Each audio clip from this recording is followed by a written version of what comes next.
Howdy Humanities to Shasta College as we take our voyage through the humanities of from the Renaissance to current times, mostly the good things about humanities, the culture. What makes us human is our culture. And what is our culture? It encompasses a lot. It's our philosophy, it's our science, it's our logic, it's our reason, it's our debates, um, it's our faith, it's our art for sure.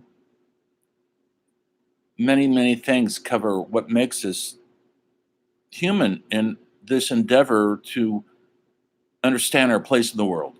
And that's what we're all trying to do. And that's what this course is trying. It's trying to give you guys a survey sketch of what's been going on for the last 500 years before you were born. Yes, the world existed long before that. People are still struggling with the same issues. Who am I? Why am I here? Why do I matter? Why don't I understand the world? Why doesn't the world understand me? These are existential questions that never cease. And that's what makes for our humanness as we walk through this trail of tears and loss, through warfare and bigotry and plagues and pandemics. We keep moving and we survive. And that's what really this class is all about. How have we survived? And why is it important that we keep moving forward and not giving up, not giving in to climate change or weird politics in the world, or wars here and there, or disease here and there. You keep moving. Let's go back a ways to about 1550. And it was an era, a great time in Western Europe that things were really hopping. I covered a little bit of it last week because traders traders, meaning people who are dealing in goods and services from other parts of the world, now are moving around the world, about the world pretty regularly, and they're bringing home goods and services to their home countries. And in the Netherlands, which would, if you know where that is, it's Holland, and there was a lot in Rotterdam. There's a lot of uh, port cities there. And so goods and services were coming in from all over the world, and people were starting to see this stuff.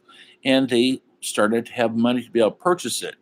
And so people were starting to, more people learned how to read than ever before. It just wasn't for the upper class who had the ability to read. The printing press was changing everything. They had mass printings of actual books, novels, plays. That's how Shakespeare was doing it, and other people, Cervantes, um, and open up a whole new world of we're not alone. We all have similar desires and dreams because now we can read about it, or we see a painting that depicted it,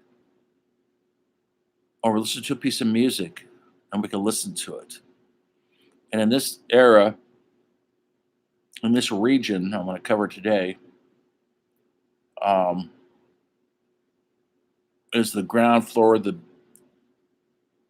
of what will become art, philosophy, science that will change the world. Still is changing the world. We're still trying to understand it.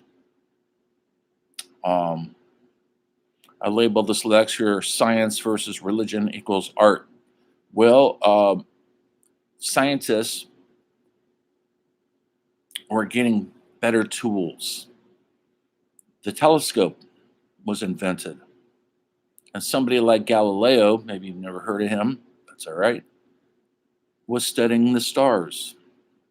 the heavenly stars. Before then, it was mostly up to the scriptures, religious doctrine, and guessing what's up there.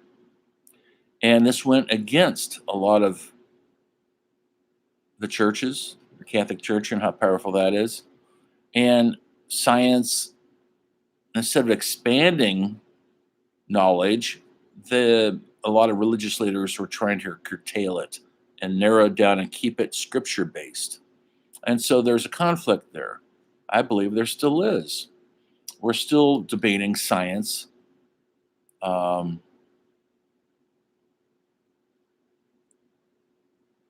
the vaccine work? Yes or no? Science. Some people don't believe it. Some people do. Does God exist? Some people believe it. Some people don't. And it's okay. That's what makes us human, to have these opposite viewpoints, as long as there's no violence involved. But that's too bad, because there is always, seems like, which is the weakness of who we are as humans, the flaw in us.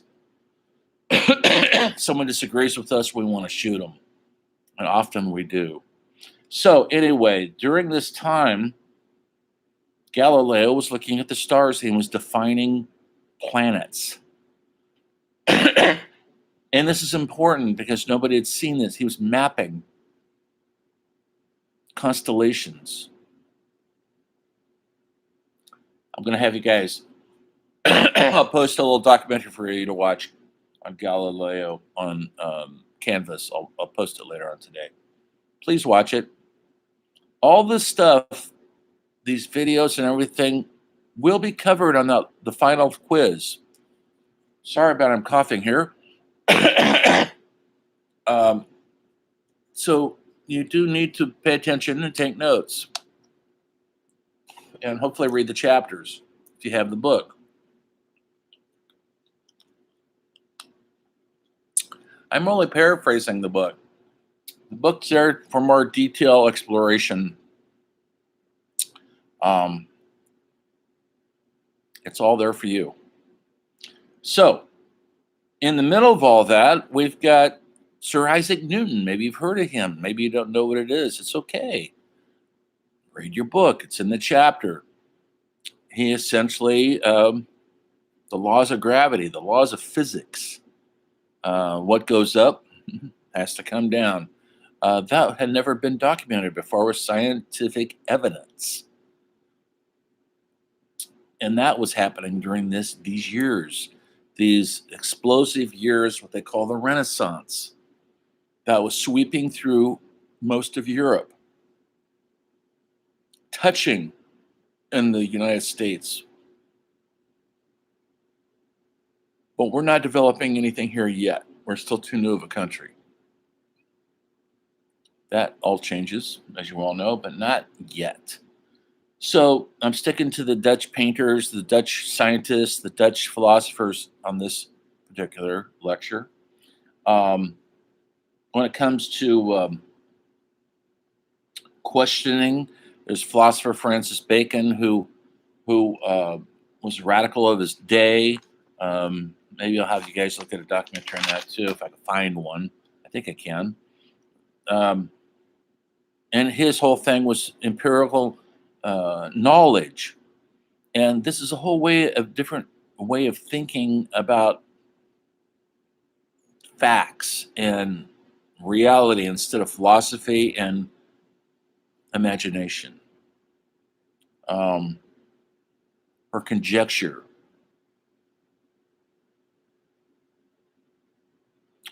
Along with these guys in the science realm of things,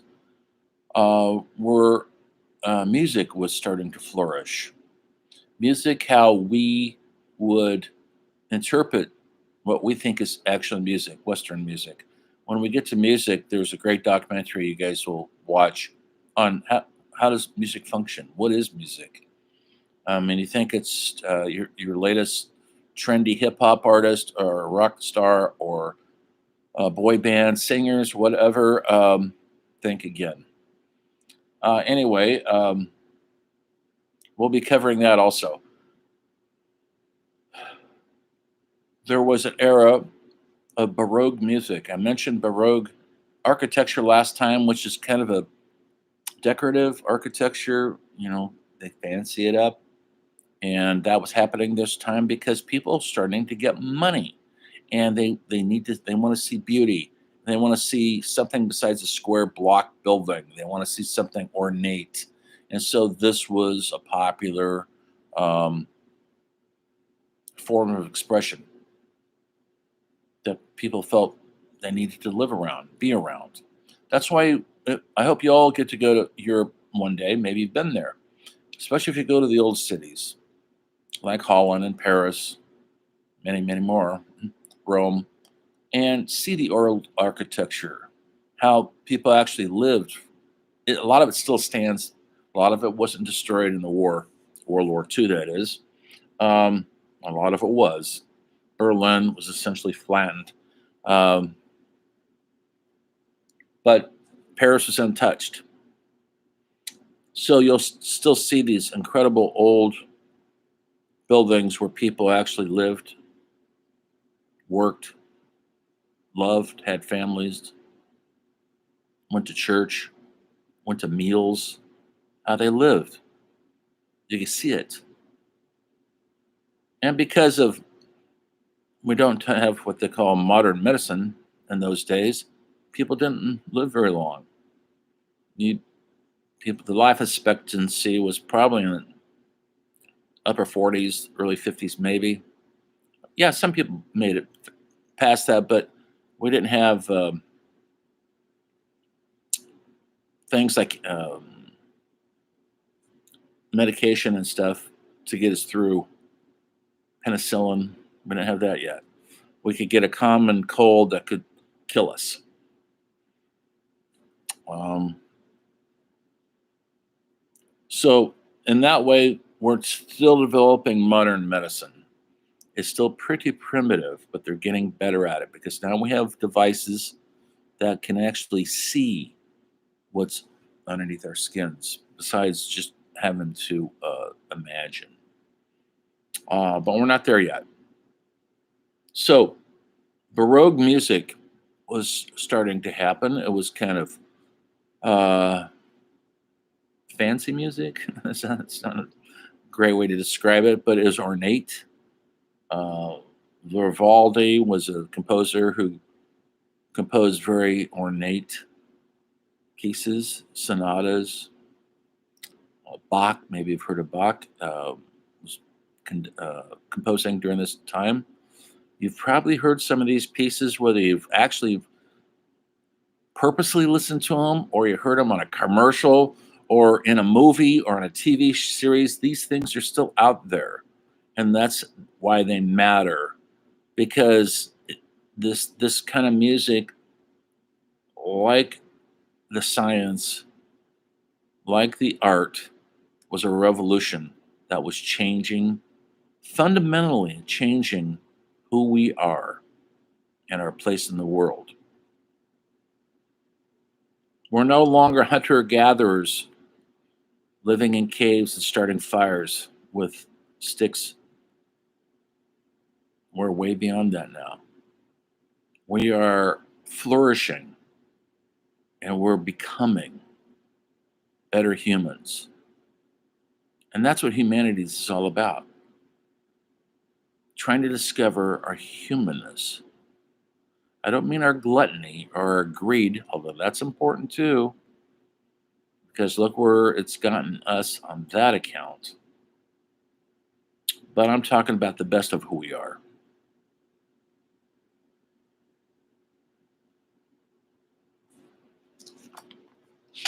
I'm going to talk for a moment about why art matters. Why are these things so important to who we are? More important than war, although warfare gets lots of the headlines. Oh, we could kill each other. We figured that out, how to do that. Um, But we also developed Rembrandt, the painter, Vermeer, the painter. This is now in the Netherlands. I'm not going to talk about modern painters like Van Gogh or Picasso. That comes later. Right now, I want to stay in this blossoming of the Renaissance in the Netherlands. These Dutch painters, how they changed everything. Um, the way they could draw, paint. If you ever get a chance to go to Holland, I wish you would.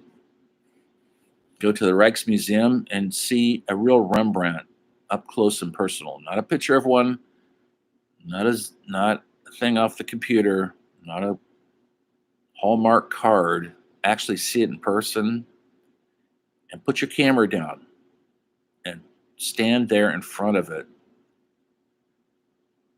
in awe. It will change. It will change your life. I guarantee it, if you allow it to. Um, what helped them, the painters during this time, there was a device called the camera obscura. It was a box with a lens, and they could let light into the lens, and it would project an image out onto a wall or a canvas. That's why so many of the paintings look so real. It just wasn't up to the artist's incredible, talented hand. It was helped along with the camera obscura. Vermeer, Jan Vermeer only painted 40 paintings in his entire life, uh, but they are so revolutionary in their use of light and simplicity and vividness. It's almost like a photograph. That's how the portraiture is. That we're still trying to figure out how he did it. And you have to remember, folks, in those days, you just don't go into the paint store and gather up your mixed paint and your brushes. You got to make this stuff in those days. You got to mix your own paint and understand the laws of physics. What color goes with what color? How do you mix brown with yellow? What color do you come up with? That's what was flourishing in this era. And one of the most geniuses of the time was Rembrandt. Maybe you've heard of him. Probably one of the most famous painters in the world. He lived in Holland. I've been to his house. I mean, he's long dead, folks, but I went to his house. And he was wealthy in his time, and then he lost everything. I'm not going to sign a documentary on him yet. I'll do that later on this week. But you'll see how through his stubbornness and his wanting to paint in another way besides realistic portraiture, he wanted to explore other avenues. People stopped buying his paintings, and he ended up broke. But before that, he painted some of the most incredible artwork that the world has ever seen and ever will see. I'm going to sign that later on the week. It's going to be your third essay, so be looking forward to the two Dutch painters, Vermeer and Rembrandt. I'll sign those probably on Wednesday or Thursday. Give you a week to do it, no problem. But before you do that, I want you to look at I'll post a documentary or two, maybe one on Francis Bacon, the philosopher, and maybe one on Galileo, the scientist, so you get a good understanding of how powerful and important these men were. So far, it's all men, folks. Women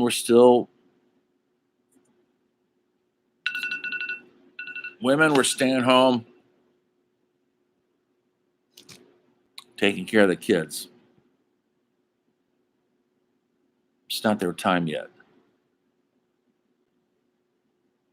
Now, during this era, because this class mostly covers Western Renaissance, things were happening in Asia. Writers, painters, things were happening in Africa, South America, but we're not going to cover those. We don't have time. This is our second week or third week of class. I already forgot. No, this is our third week of class, the starting of it. Oh, happy summer. We're into it now. And we only have 3 more weeks. And so we've got to go through this material quite rapidly. And that's what we're doing. So I can't cover every little thing that happened that's in the book. It helps if you have the book. You can read along. You'll understand it. But why does art matter? Why does science matter? Why does philosophy matter? That's what the essay is going to be about, so be prepared.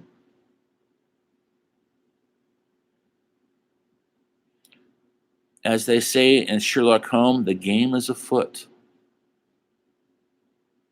And we have to chase it now because it's going rapidly.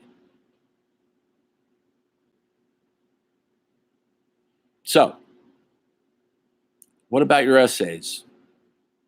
I only have about 10 more to read. I'm impressed. Your first essay, I have to say, I'm impressed with what I'm reading. Thank you. The essay on Martin Luther.